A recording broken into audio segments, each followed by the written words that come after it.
Ginalit nyo si Senator Robin Padilla. Eto, may matinding banat kay Llamas. Kung ano-ano kasi yung pinagyayaw-yaw. Ayon, nasabihang mag-toothbrush. O ayon dito sa post po ni Senator Robin Padilla, Mr. Lamas, sabi niya, Mr. Lamas, wala akong balak na kumandidato na vice presidente.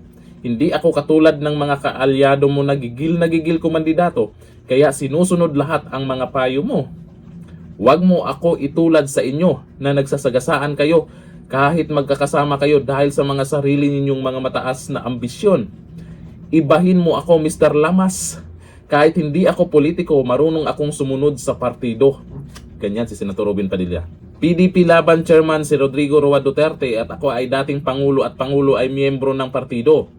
Mahirap ba intindihin sa matalino mong utak na may alituntunin at patakaran ang partido politikal na sinusunod at tanging chairman lamang ang makapagdesisyon kung sino at ano ang tatakbuhin ng isang miyembro?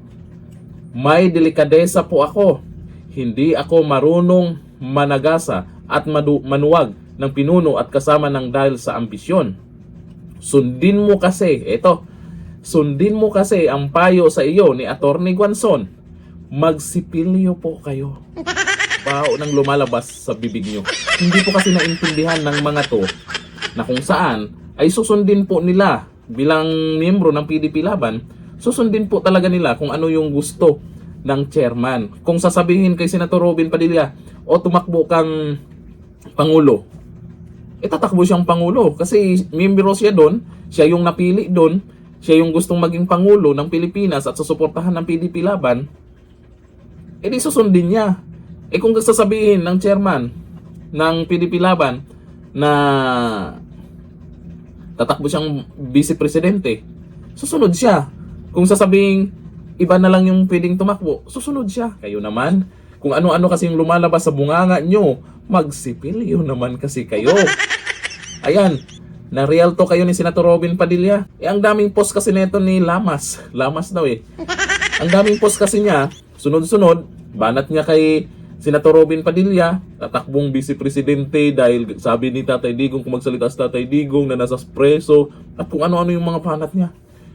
Minsan lang bumanat si Senator Robin Padilla, pero bawat punto tagos sa buto.